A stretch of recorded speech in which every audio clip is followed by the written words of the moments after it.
Greetings. I am Dr. Graciela Canedo Livingston, Provost at Nebraska Wesleyan University. I want to welcome you to this year's presentation of Spooky Evenings. We here at Nebraska Wesleyan are excited and proud of this event that brings together scholars, artists, authors, and filmmakers to discuss the topic of horror in its various manifestations across the arts and the humanities. Professor Juan Jose Castaño Marquez and Dr. Matthew Jarvis have been working tirelessly to bring you the best scholarship in the field of horror through this unparalleled digital humanities event.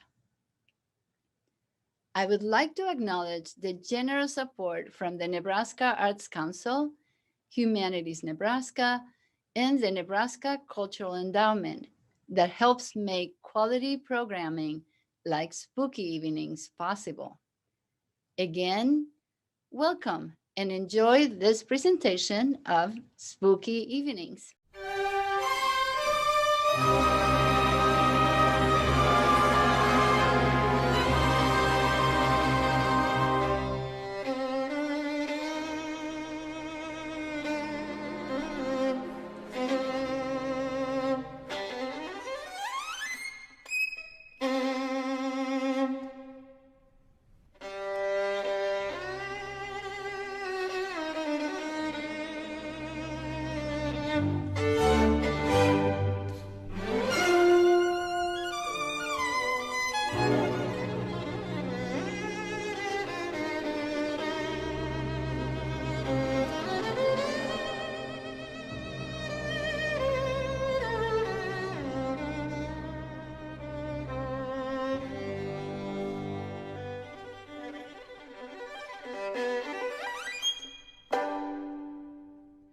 Tonight on Spooky Evenings, Dr. Laura Westengard of CUNY, New York City College of Technology presents a talk entitled Gothic Ghosts, Queer Trauma, and its Spectral Reverberations.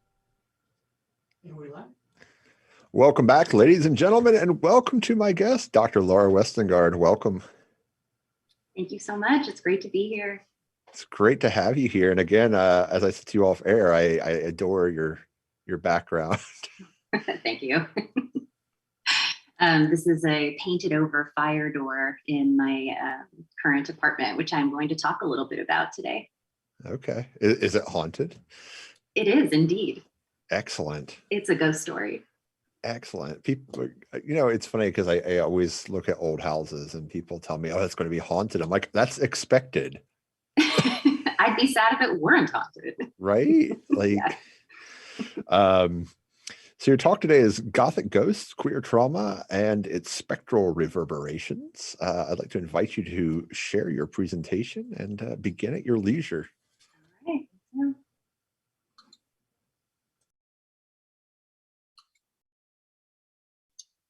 Okay. So thank you so much again for having me on Spooky Evenings. As some of you may know, I was originally scheduled to give my talk on September 27th, but we moved to November 1st, and I actually welcomed this change, partially because it gave me more time to write my talk in the middle of a busy semester, but mostly because this is a series of days in which the veil is thin. We celebrate Halloween, sometimes known as Gay Christmas, Samhain, Dia de los Muertos, All Saints Day, All Souls Day, and personal for me, my grandmother died on Halloween Day 22 years ago. I'm celebrating the presence of the dearly departed on the unceded land of the Lenape and Canarsie people, so-called Brooklyn, New York. So my talk today really comes out of my book, Gothic Queer Culture, Marginalized Communities and the Ghosts of Insidious Trauma.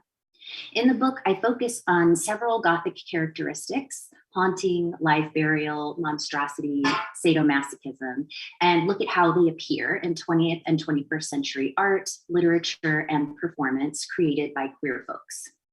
I claim that those with non-normative genders and sexualities, what I call queer, have faced persistent and insidious trauma. And as a result, a queer culture has developed that uses the Gothic to acknowledge violent marginalization while challenging the structures that create it. Creative work produced by queer folks, so like art, literature, performance, that uses a Gothic aesthetic in this way is what I mean when I say Gothic queer culture. One manifestation that I'll be focusing on tonight is the spectral, so queer Gothic ghosts.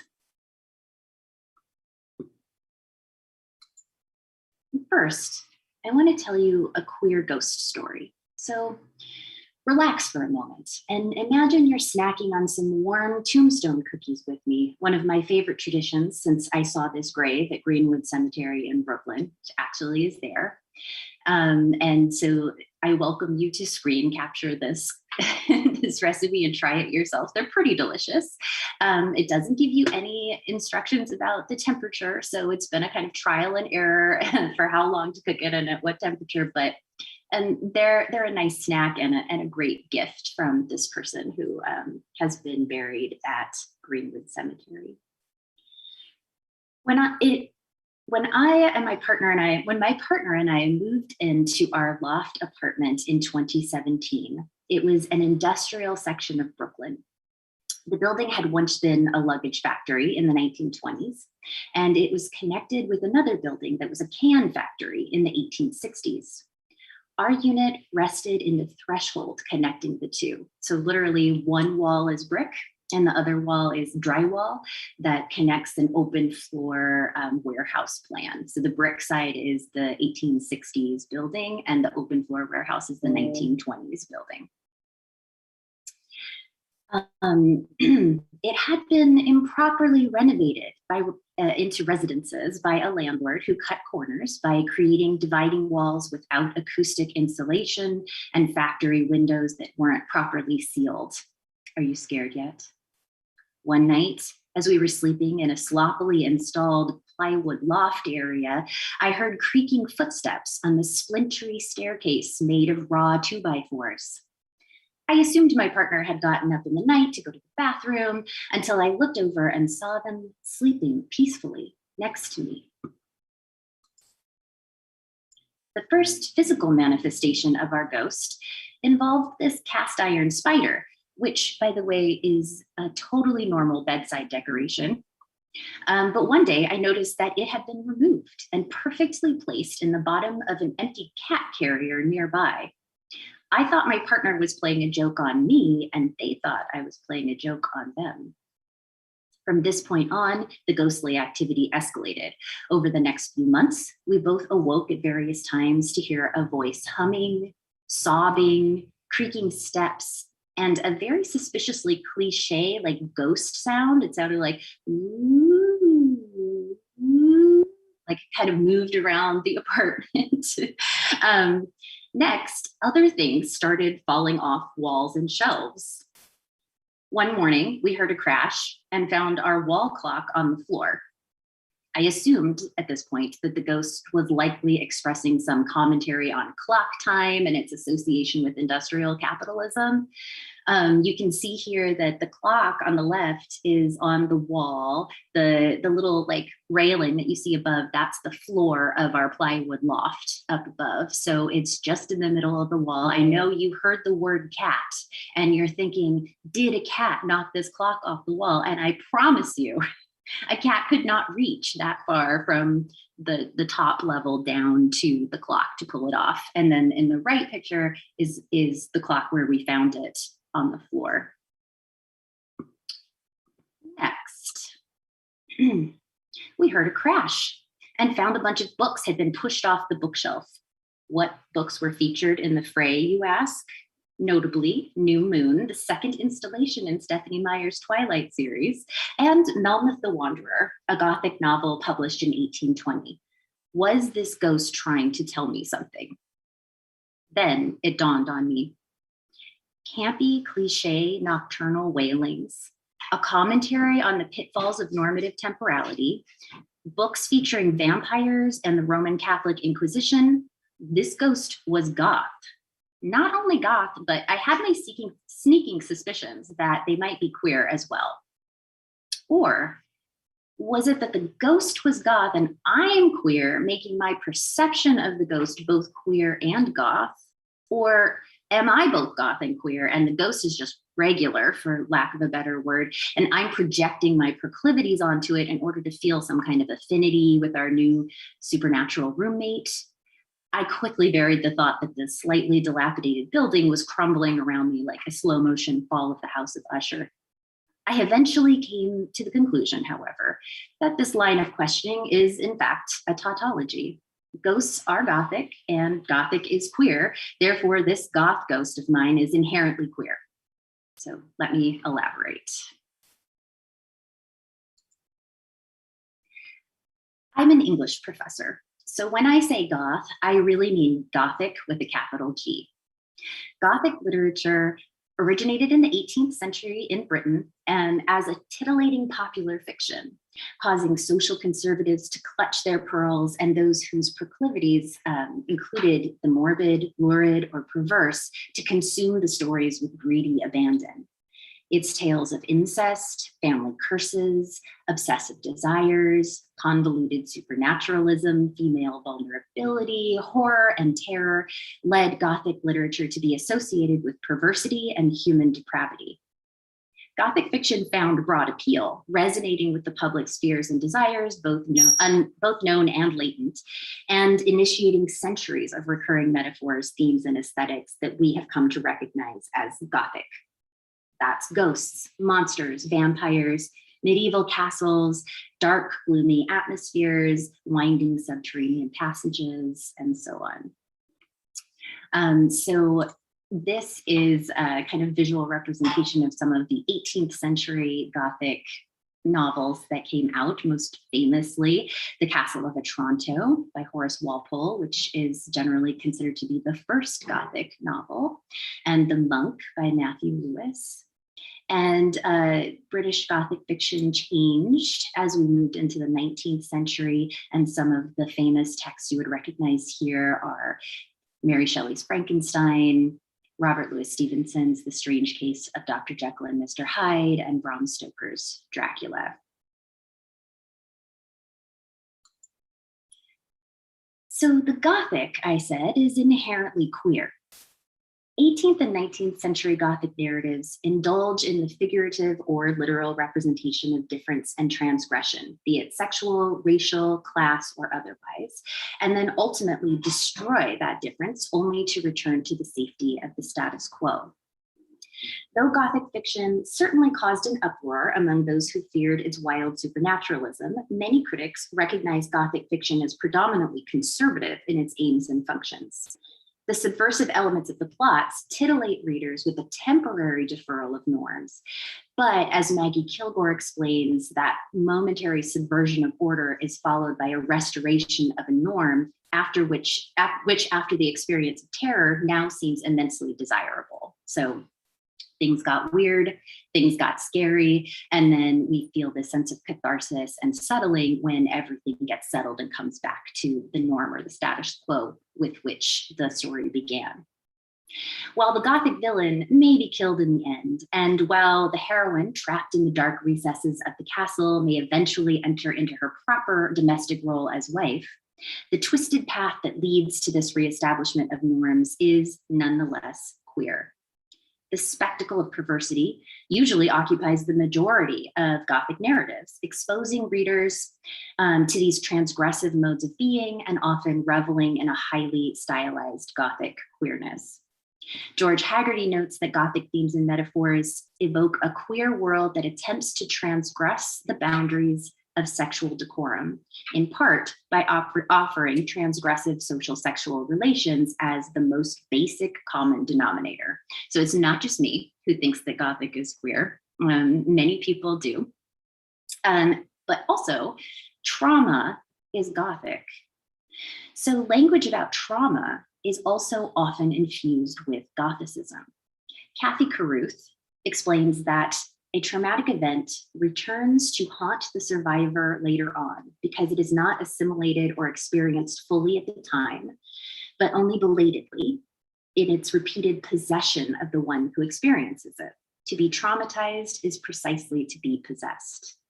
Roger Luckhurst, another trauma theorist, notes that the memory of a traumatic event is rather like a ghost, a haunting absent presence of another time in our time. And this is a kind of reference to the temporality of trauma, which we're going to return to later. And Luckhurst also makes the foundational claim that trauma psychology frequently resorts to the Gothic or supernatural to articulate post-traumatic effects. So he claims that many people who are trying to explain their feelings following a traumatic event turn to Gothic metaphors to do so. So the concept of trauma is generally understood as an experience of an event that is life-threatening and deeply disturbing, things like war, car accidents, natural disasters. However, people in the last 10 years or so are beginning to acknowledge the traumatic effects of repetitive daily injustices and vulnerabilities that marginalized people face, but that have not been widely acknowledged. So the term microaggression, you might be familiar with it, describes the type of persistent and unacknowledged insults experienced by marginalized groups. So something like, someone meets a lesbian couple and says, yeah, but which one of you is the man, right? They think they're like inquiring about something in your life, and they think they're being curious and interesting, but they're actually insulting you. Or it's someone explaining that a person of color is so articulate. Microaggressions often operate alongside more overt forms of violence, but the survivor of accumulated microaggression is rarely acknowledged in the way survivors of overt trauma are. Like most of the books are written about overt trauma, starting with Freud. Insidious trauma, which is a term that I use in the subtitle of my book, is a term that Maria Root coined, not myself. And she came up with this term to describe, quote, the effects of oppression that are not necessarily overtly violent or threatening to bodily well-being at the given moment, but that do violence to the soul and spirit. In other words, insidious trauma is the result of accumulated microaggressions and systemic oppression. So whether we think of trauma as a singular event or as an accumulated response to histories of oppression, trauma haunts and possesses, in part because one is simultaneously driven to narrativize traumatic experience, while the experience stubbornly resists memory and representation. So if we think about traumatic experience, a lot of times people have gaps in their memory, for example, things that where they don't remember what happened, or there's a whole time period in your life kind of surrounding a traumatic event where memory is less sharp. Or if you've ever experienced something traumatic and you've tried to tell someone about it, the telling of it kind of always falls flat, right? Because you can tell about the details and the explicit nature of the event, but the feelings that it generated are sort of outside our ability to convey linguistically. So this resistance to representation can often lead to a persistent sense of failure and an obsessive need to try again and again to tell the story.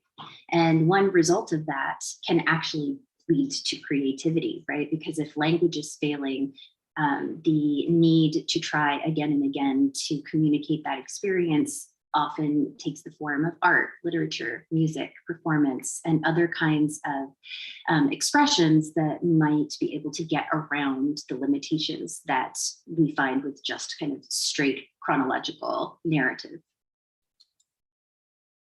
So Gothic queer culture then is queer creative production in which Gothicism is used as a strategy for expressing those ongoing accumulated traumatic experiences.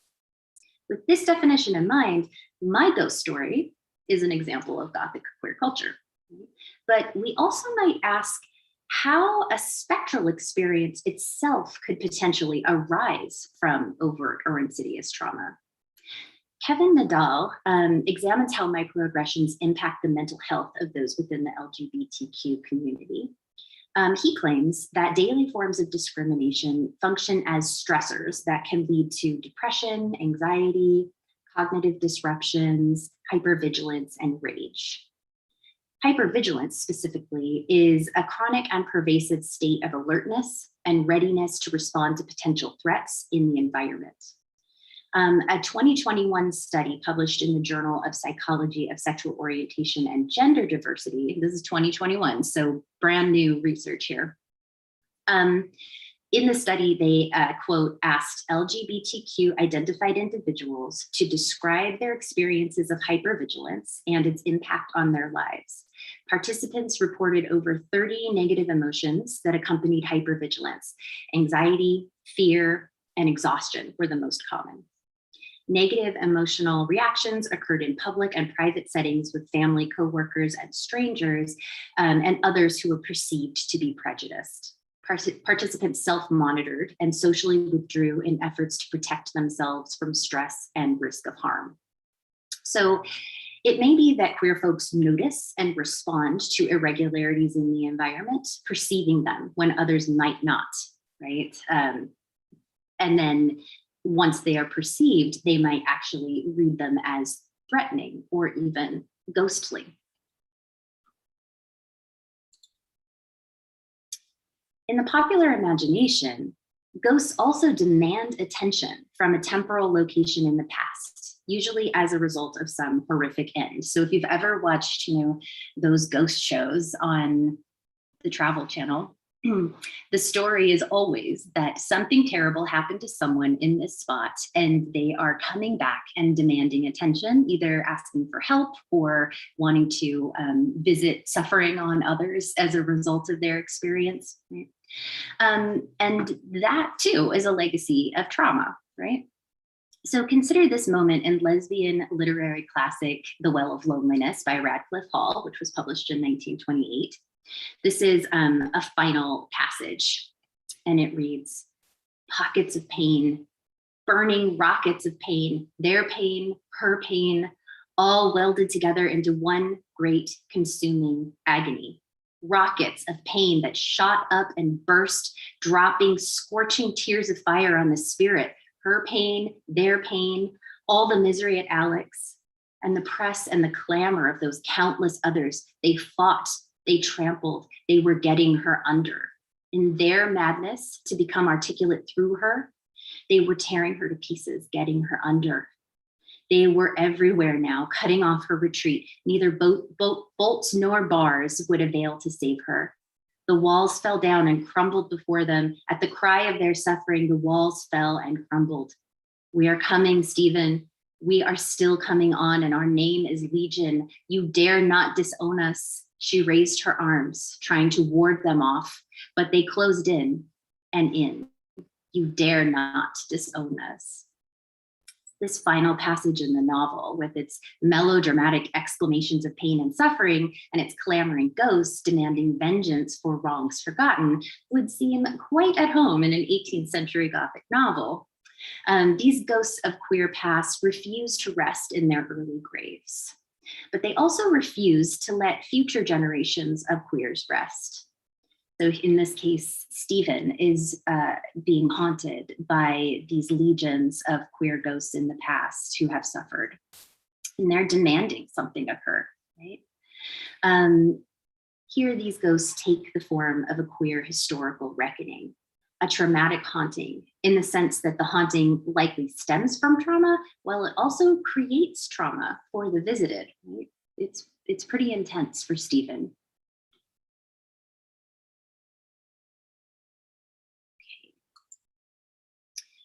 So notably, this passage appears in a number of queer studies texts, serving as an illustration of this theory or that, but persistently resurfacing, like the legion of suffering queers demanding Stephen's acknowledgement.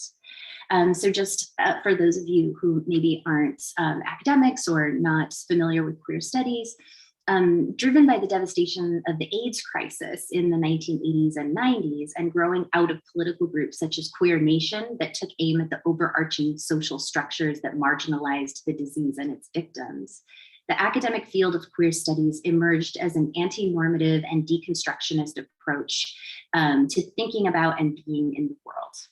Queer studies applied a critical political lens to the institutional and social structures that created heteronormative universalism on the backs of LGBTQ marginalization. So this is a kind of an academic field of study that not only talks about LGBTQ plus concerns, but it also is in its initial institution, it was, created by academics to bring an anti-normative approach to study. So questioning and resisting like compulsory norms around not only behavior, but also around thinking and knowledge. So there's something about the demand of the ghosts of queer pasts that makes them particularly suited to theorizing about contemporary queerness and its futures. For example, foundational queer studies scholar Eve Kazatsi-Sedgwick begins her book Tendencies by linking the queer teen suicide rate, she says, the profligate way this culture has of denying and despoiling queer energies and lives, and the precariousness of those who do what at that time was called gay and lesbian studies, noting that the survival of each one is a miracle. So she's drawing this parallel between the despoiling of queer energies and lives and those who theorize about it.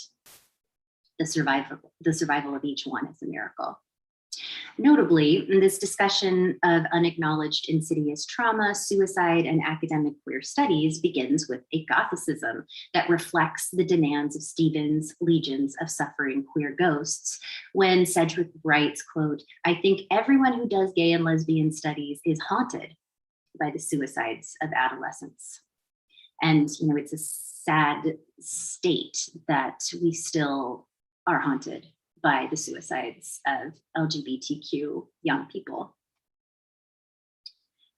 Haunting appears as perhaps the most frequent Gothicism in queer studies texts, flitting in and out both under its surface and through frameworks that center haunting as a primary concept or methodology. So sometimes it's an explicit framework, and sometimes it's a book like these. They don't look particularly Gothic. They wouldn't claim to be Gothic, but if you read with an attention to the Gothicisms that are in there, things such as ghosts, you'll see them pop up again and again.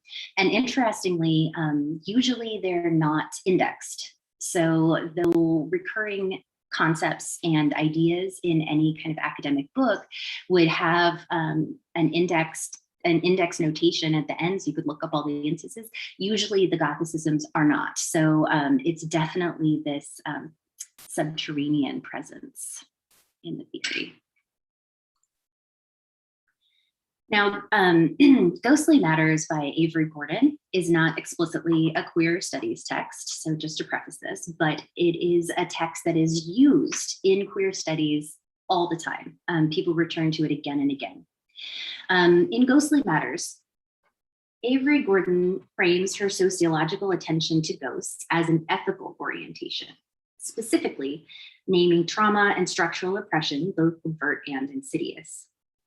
Gordon explains, haunting is one way in which abusive systems of power make themselves known and their impacts felt in everyday life, especially when they are supposedly over and done with, slavery, for instance, or when their oppressive nature is denied, as in free labor or national security.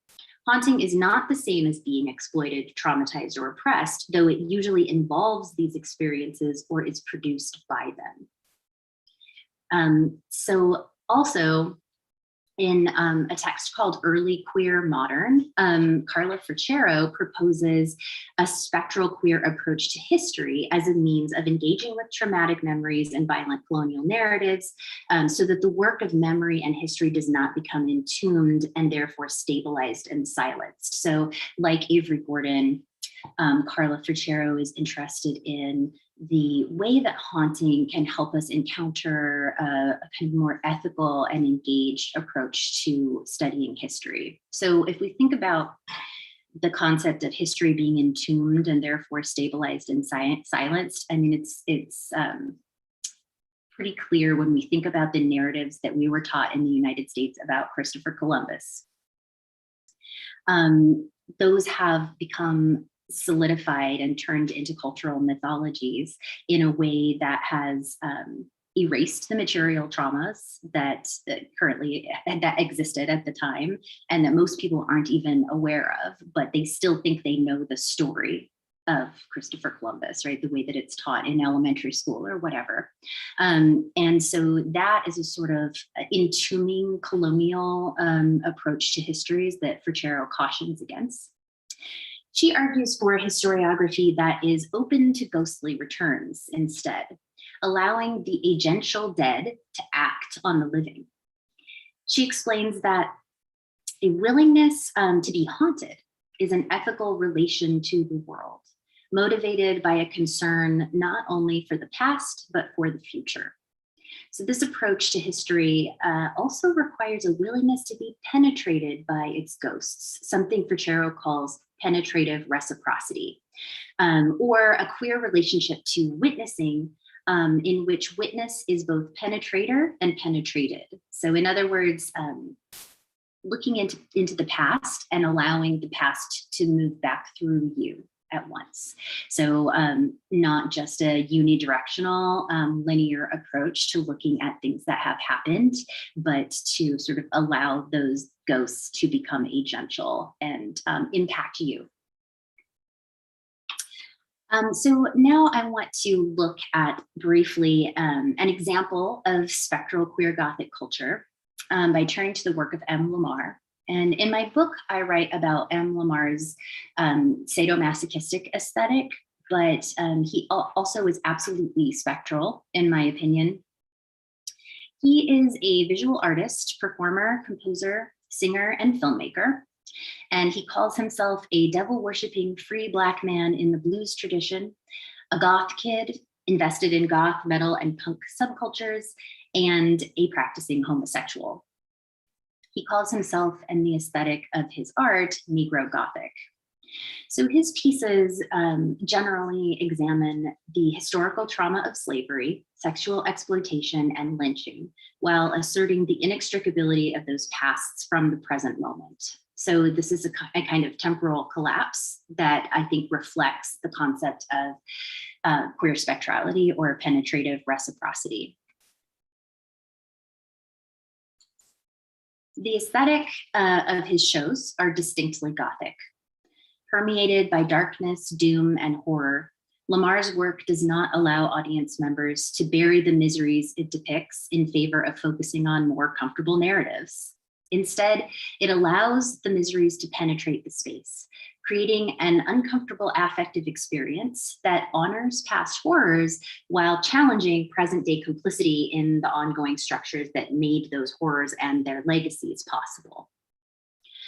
So you can see this is taken from one of the pieces that I saw in a show that he had in New York City several years ago. And like I said, he's a multimedia artist. So these were film stills that he pulled from a film that was actually also playing, projected on the wall, but had the stills from the film printed and put up as visual art, static visual art. And this piece has a kind of like a stark setting that evokes a cotton plantation. M. Lamar is the person in the cloak, and he walks around picking the cotton off of the bushes and putting them in a tin. But it also features a guillotine device that has a small hole at crotch level. And he walks around and eventually puts the whip that he's carrying through the hole, and it becomes a kind of a whip phallus that is then chopped off by one of the white men who are subservient to him, and it falls into the basket of cotton. M. Lamar says, people talk about the Gothic novel as this blend of romance and horror, but in the context of my work, the horror is actually not fictional. He explains that his work is trying to make Black horror really explicit, but that he chooses the Gothic mode for its romantic elements as well. Lamar's Gothic aesthetic offers a complex commentary on lingering traumatic pasts and the links between these pasts and the present day constructions of Black masculinity and sexuality, and the possibilities for playing with horror and misery as ingredients for simultaneous suffering and pleasure. Because you'll see, like in this example of the anally inserted whips, there is an element of eroticism that goes along with it as well.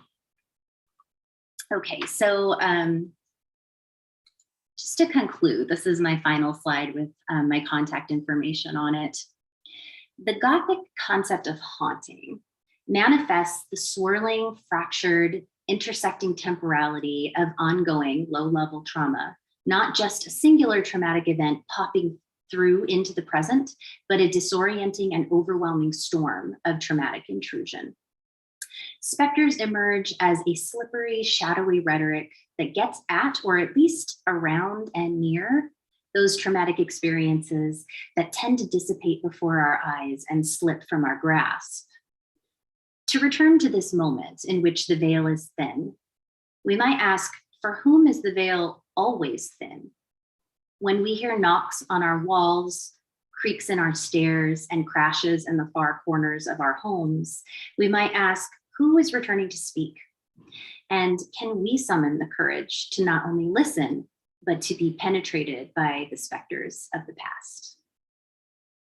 All right, thank you all so much. And please do feel free to reach out to me if you have questions. My email address is there. So I'm going to stop sharing my screen now. Come talk to Matthew. My notes are such a jumble, but that's not anything new.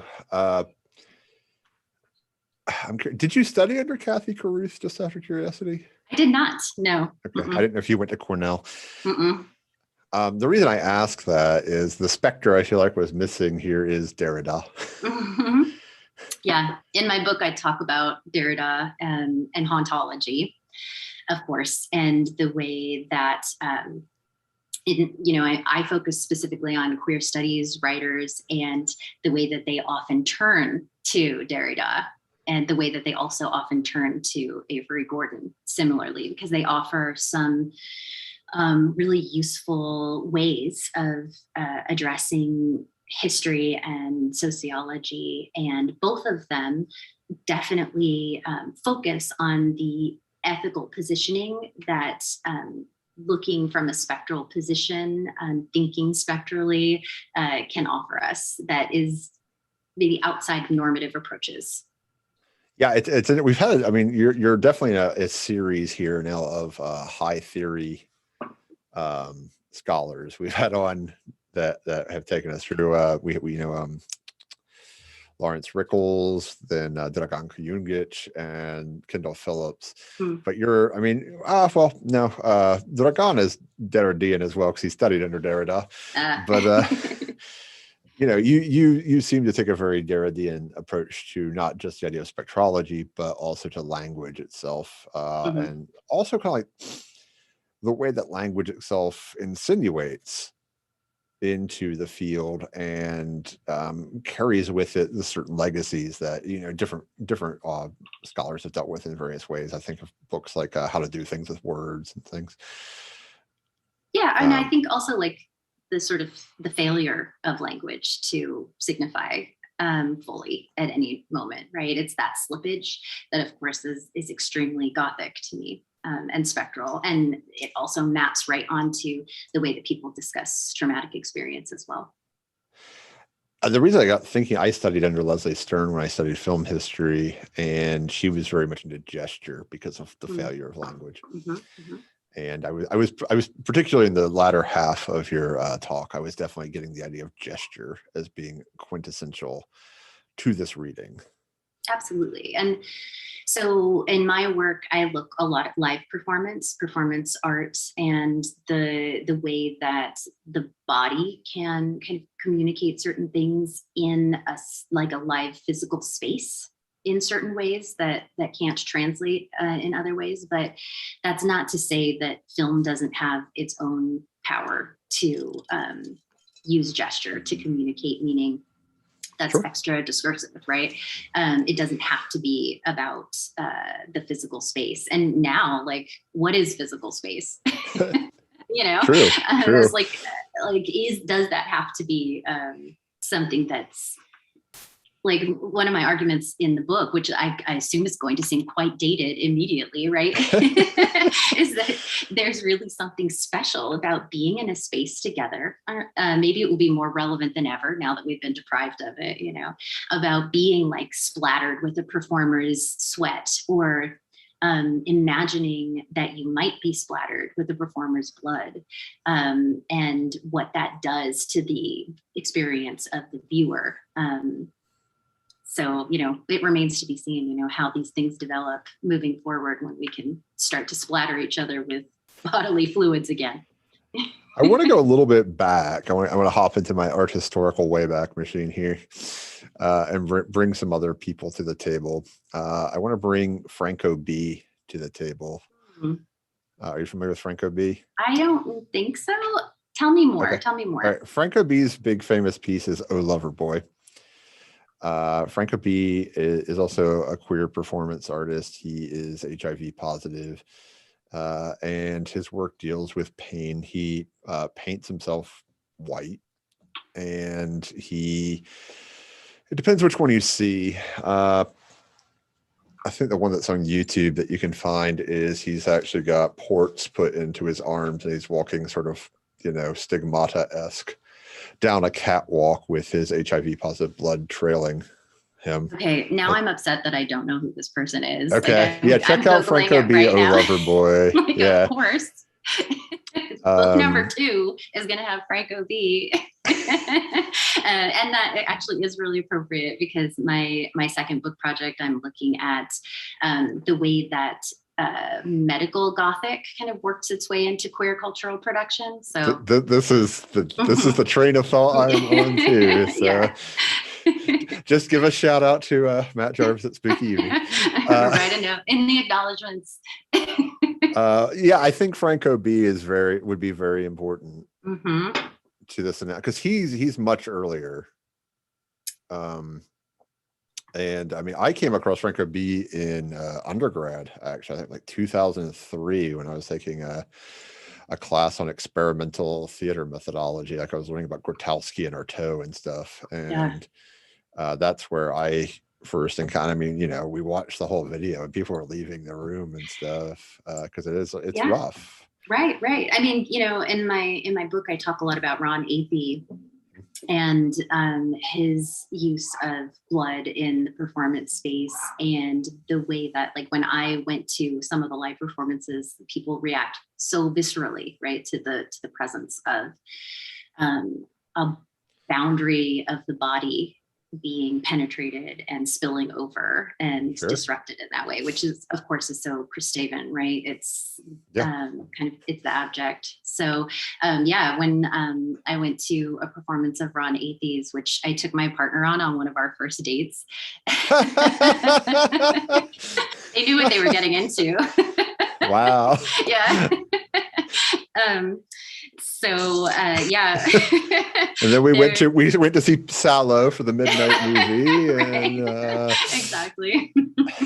Sort of some sort of hazing. I don't know. Yeah. But it was a performance that Ron Athey, has a bunch of needles, like hypodermic needles, stuck into his scalp, and he's got a wig that's pinned on by those needles directly to his scalp, and he brushes the wig really hard, so it's like yanking on it. The audience doesn't realize at that point that it is attached to his body, to him physically, until he removes the wig and the needles, and the blood just starts pouring out of his scalp. And like, at first, people were really excited and like pushing right up to the line surrounding the performance space and like ready for it to happen. And by the end, it had cleared out. I mean, people were sitting on the ground in the back, and like, it was empty. No one was up against that tape line. And really, the way that I talk about it in the book is about the fantasy of penetration, and the fantasy not in a necessarily a desirable way, but the idea that his leaky body could somehow infiltrate our body. And that's kind of transference between performer and audience that makes people extremely uncomfortable. And then even without the specter of HIV. Yeah, I mean, for me, I guess in thinking about your future project, your former project, this talk, the Viennese actionists obviously come to mind. Mm-hmm. No? No. Okay. Tell me more. All right. You definitely are going to like this one. So the Viennese actionists are a group of Austrian performance artists. Mm-hmm. And they are reacting with a sense of survivor guilt to not having been killed in the Holocaust. Mm-hmm. Mm-hmm. And so they will, they might be in the gallery and slice their stomach open and start removing their intestines. And the reason they do this is because Austria becomes a welfare state after World War II. And so the commentary on the body and the medicalization of the body in this case is extremely biopolitical. It is, I am a Jew artist whom the state would have had killed a few years prior, but now the state will let me perform my own death over and over again for public amusement and put me back together again to do it as an occupation. Wow. Yes. This is incredible. And so you're bringing I've been an Americanist, right? So all of my work has focused on like US artists. I think that you're pulling me to a global focus, and I love that.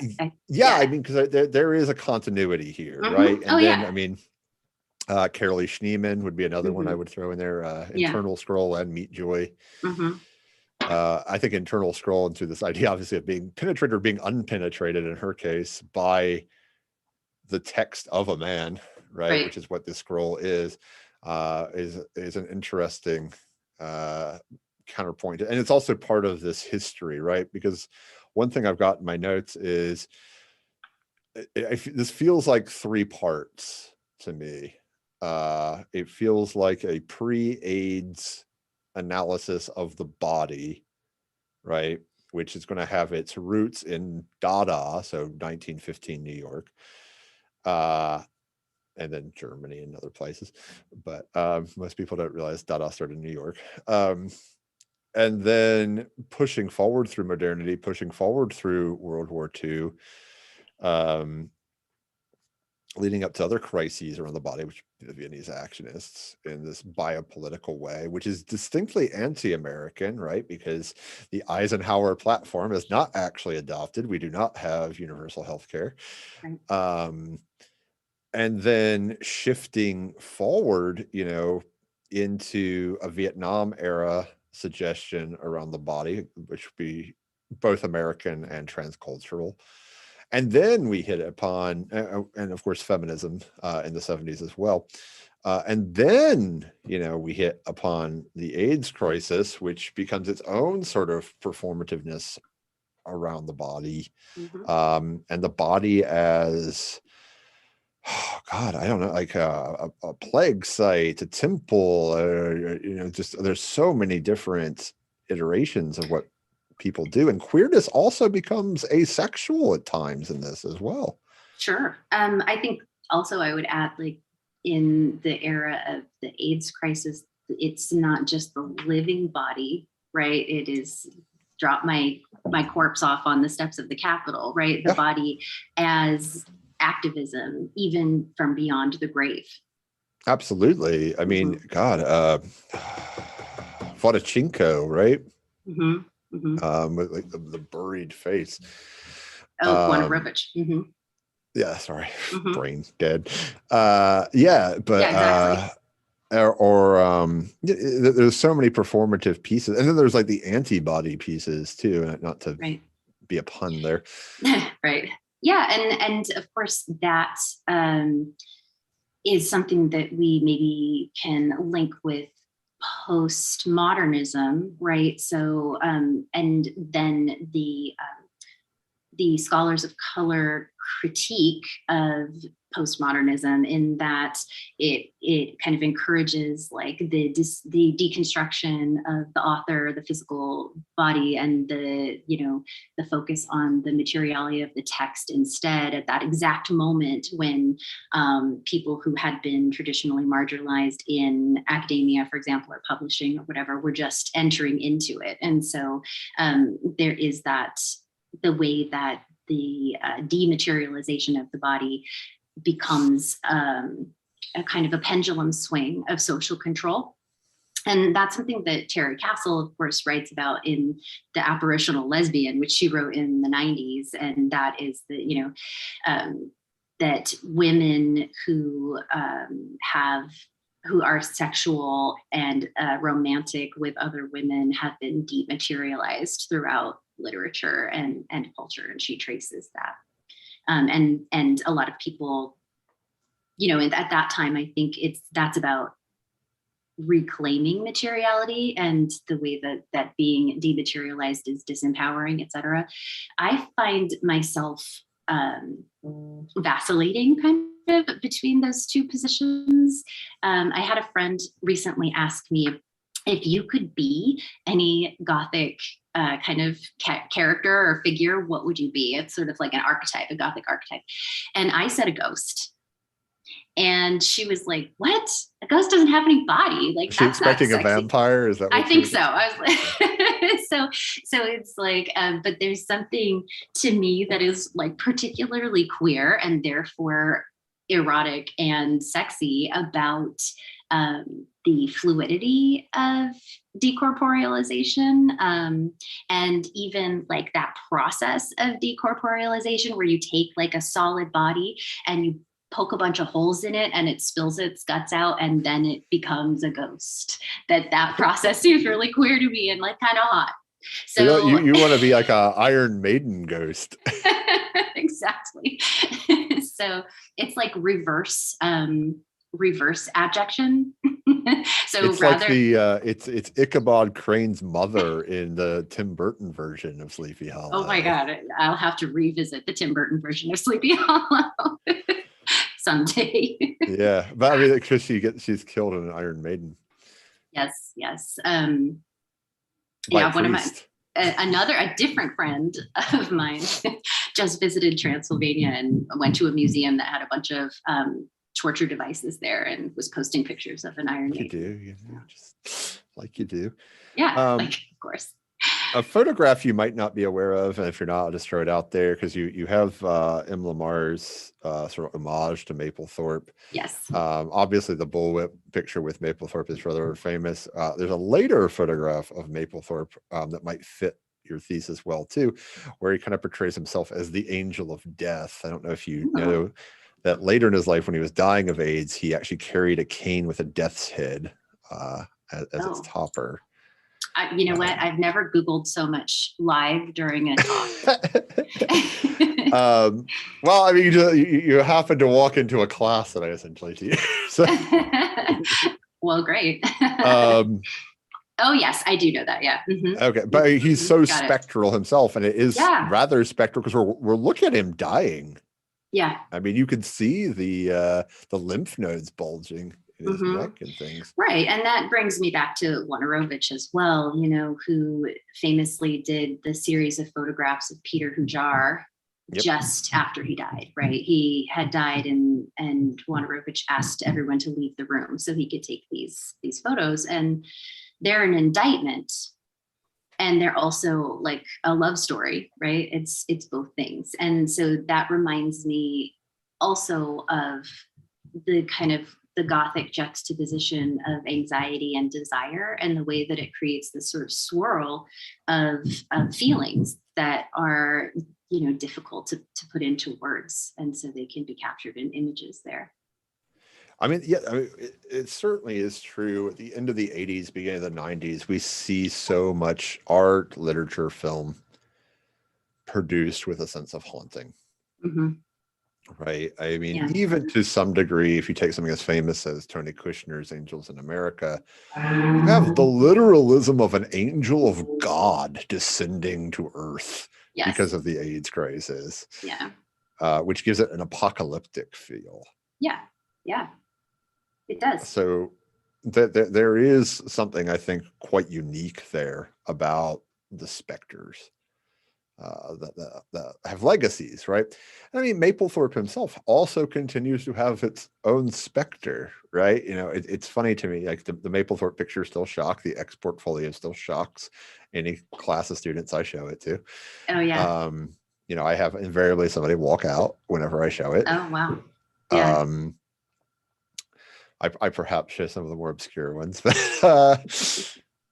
it is fascinating because that work is now 45 plus years old. Yeah.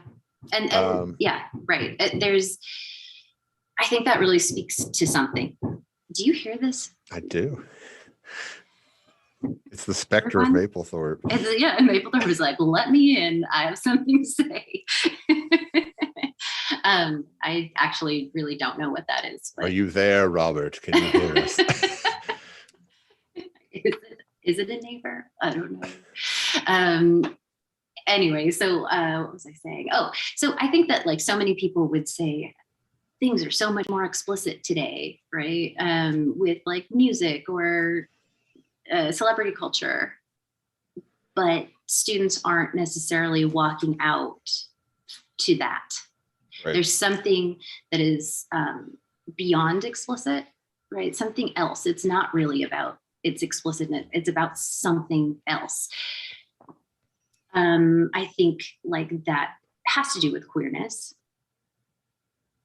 but it has to maybe do with the anti-normative kind of queerness rather than an assimilationist kind of queerness that we in our popular culture have become so much more comfortable with, you know, post Ellen coming out. Right? But yeah, I mean, I think that's why Maplethorpe continues to be powerful, because he is like getting at something, that slippery thing that we can't quite put our finger on. And that power is ghostly to me. I want to make sure I get the name of this film right. I was right. Okay. You know, because you brought the Ellen thing, right? Yeah. Coming out. That's a 90s thing. What kills me is the made-for-TV movie An Early Frost that everybody forgets about. That was before? Yeah, it's from 85. And it deals with the AIDS crisis.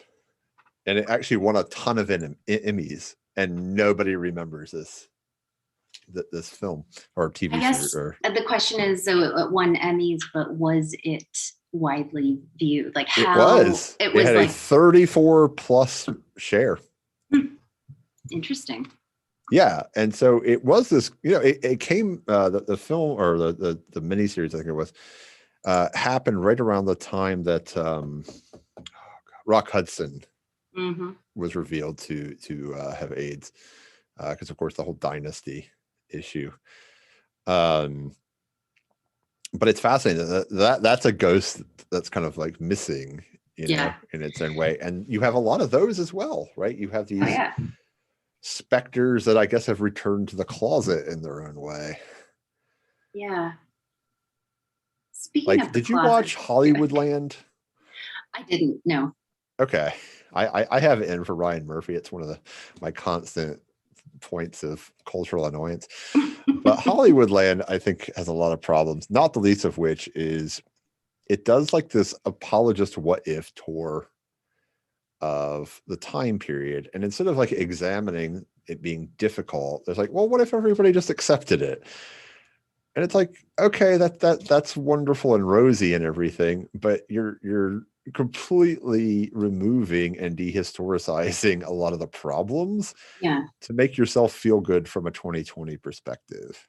Yeah, that's the worst. I think that is maybe an extreme version of the idea of burying or entombing the past as a colonial approach.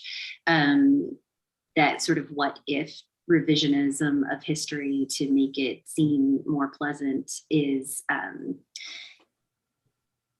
actually maybe like worse than I don't know, maybe I can't put a judgment on it, but I'm thinking about the difference between rewriting history from a rosy perspective versus retaining a story of history that's skewed to mythologize a past. Let's think like Thanksgiving, right? That everybody then is aware of and adopts. And so it is like, it's not exactly a rosy what if. It's like, we know that like there was a lot of problems with, like, people might say, oh, I know there was, okay, how about this argument? Slavery was a long time ago, right? That Sure. argument. So it's that people still recognize that slavery existed and that it was bad, but that is buried in the past, and we're beyond that, and we can move forward, right? That's the kind of entombing structure that Ficero is talking about, versus a story where somebody says slavery never happened at all. Sure. Do you know what I mean? I do. I mean, you get them more like, I mean, I guess now we get them more around the Holocaust and things like, in terms of cultural denial. I want to take the other side of the coin here as we shift into the new hour here. Douglas Crimp writes a lot about remembering. And I think that that's important in this discussion. In this discussion too, because I don't know what discussioning. Geez, we're the specter of my being able to speak. So Douglas Crimp, you know, particularly in a 1970s, late 60s sort of lens, looks at what the world could have been in this way had, you know, the AIDS crisis not happened. But he's looking at it after the fact. He returns to it after the fact. So it's actually from the other side. The middle is kind of missing, which is really weird. Traumatic aporia. You know, Kathy Kurtz talks about the gap, the missing parts. That's the core of the trauma. And so it's fascinating because, I mean, we do have these specters of nostalgia, right? That like Make America Great Again. Yeah. Right. And what I keep thinking of course, is like melancholia and moralism.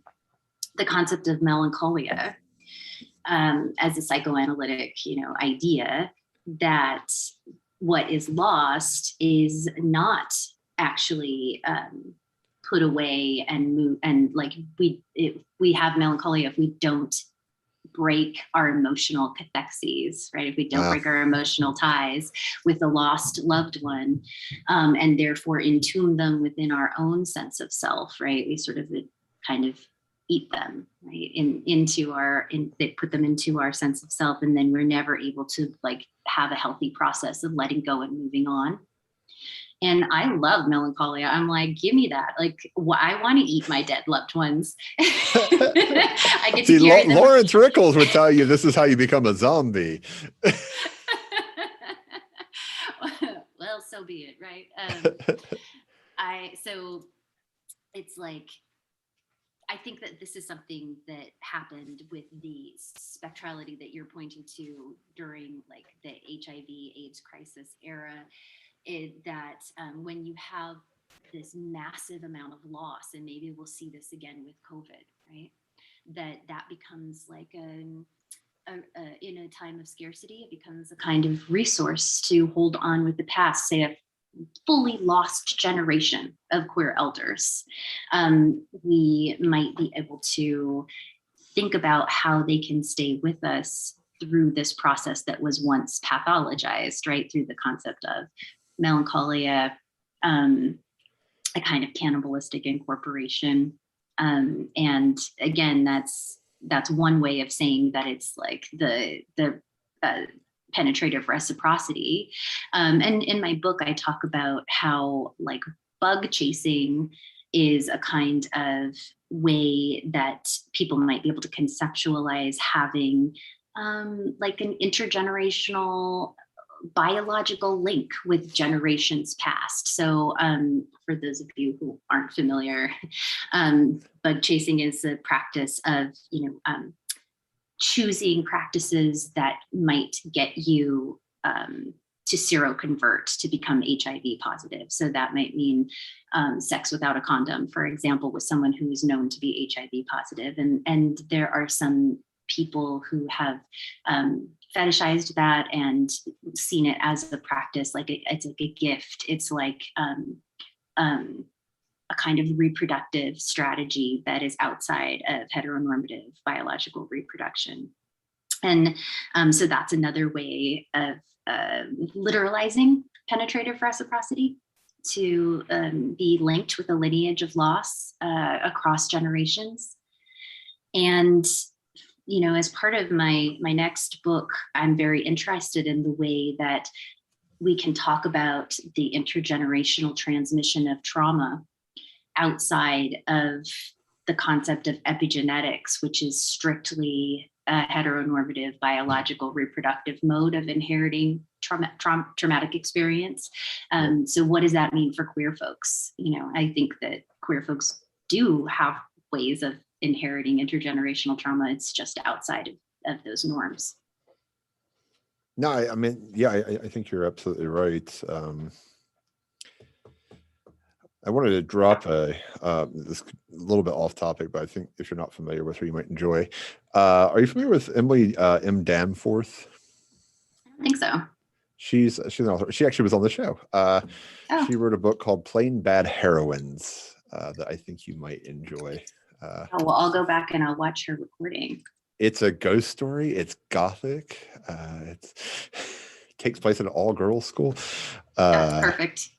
Yeah, and I was just like that because I was looking at your bookshelf when you showed the fiction. And I was like, so I wanted to throw that one out to you as well. Yeah, there's so much to unpack here. No wonder you're already well into a second project on this, because it's a very rich vein, I feel like. Yeah. That I'm not really sure why hasn't been explored in this manner. So. Well, somebody's got to do it. It's true. I mean, I found that with the 90s movies. I was like, it's mine. They're all mine because I'm not talking about Silence of the Lambs. And so, or Scream. And so if I didn't talk about Silence of the Lambs or Scream, it's pretty much all mine. But yeah, no, I think there's a lot here that's quite fascinating. I mean, it's just, I don't know. I feel like this is a lifetime project, as it were. Right. Like, I'll talk about it forever. Yeah. Where can I sign on the dotted line? Exactly. I want to thank you so much for coming on and talking with us and dealing with the schedules. We are on today's All Saints Day, I believe. Mm-hmm. So we're right in the middle. Tomorrow's All Souls Day. Yeah. And today is the tail end of Dia de los Muertos, or the beginning of Dia de los Muertos. Mm-hmm. So, I mean, you were right. We're perfect day for talking about some specters. Yeah. So go make those tombstone cookies and report back to me. Indeed. We tag us both. Yes, for sure. I want to invite everybody to take the survey that Juan's dropping into the various chats right now. I want to invite you to tune in tomorrow night for Russell Mehoff's talk, and to remind you, as always, to stay spooky. Thank you so much, everyone. You mentioned a word. You mentioned the word cannibalism. Always, yes. Well, so next year, one of the themes is cannibalism. Oh, yeah. Might you be interested in doing a cannibalism exploration with us? Yeah, I might. I definitely might. I want to think about, I'd really be interested in talking about my new project and thinking about how cannibalism is part of it. So what I've been doing is actually digging into medical archives and trying to find specific instruments that were used in the mid to late 1800s and early 1900s on gender and sexual nonconforming folks to like sort of violently reshape their bodies. Do you know Barbara Stafford? No. Tell me, what about Barbara Stack? Book's called Body Criticism, I believe, and it's all Yeah, about I remember that one. the representation of these things. Oh, there it is. Yeah. No, I don't know that one. So that was 1991. Yeah. So the way that I want to bring this out of the 90s is, in this, like, I want to conceptualize intergenerational trauma and thinking about, queer reproduction outside of biological norms. And I'm also interested in not just reading the way that these instruments have been like instruments of torture